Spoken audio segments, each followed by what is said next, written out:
मित्रों, दवा से लेकर दारू तक, मोहल्ला क्लिनिक से लेकर शराब के ठेके तक, टेस्ट से लेकर कक्षा तक, बस से लेकर शीश महल तक, ऐसा कोई विभाग नहीं जिसको केजरीवाल एंड कंपनी ने ठगा नहीं, लूटा नहीं और अपनी काली कमाई और कमीशन का स्रोत बनाया नहीं।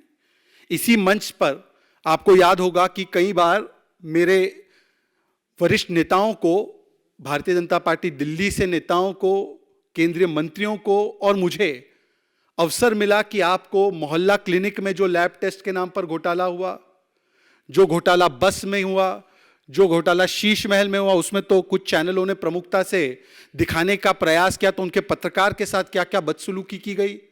जिस प्रकार से शराब घोटाला हुआ, जिसमें कोर्ट किसी भी स्तर पर राहत देने को तैयार नहीं है, उल्टा टिप्पणी पर टिप्पणी करे जा रहा है कि प्राइमा फेसाई ये शराब घोटाला एस्टैब्लिश होता है।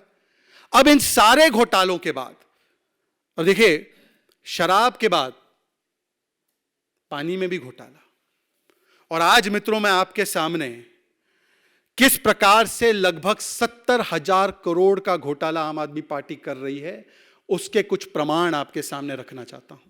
70,000 करोड़ का घोटाला।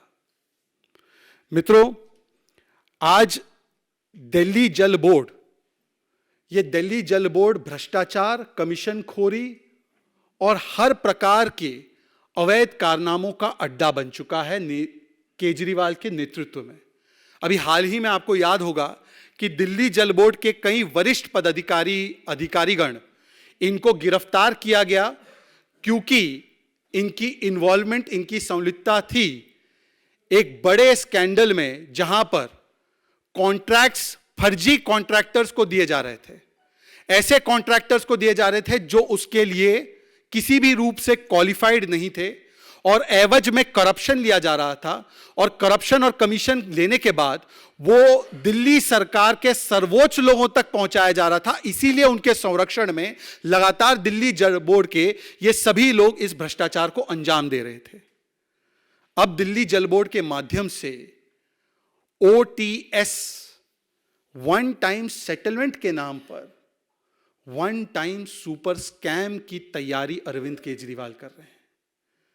ये वन टाइम सेटलमेंट का हिजाब है, वन टाइम सुपर स्कैम का असली चेहरा है, और ये बहुत बड़ा घोटाला है। देखिए, शराब में भी घोटाला और अब जल में भी घोटाला।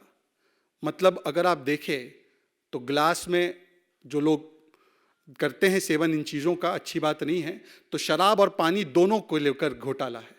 किसी चीज़ को छोड़ना नहीं है, 360 डिग्री घोटाला करना है।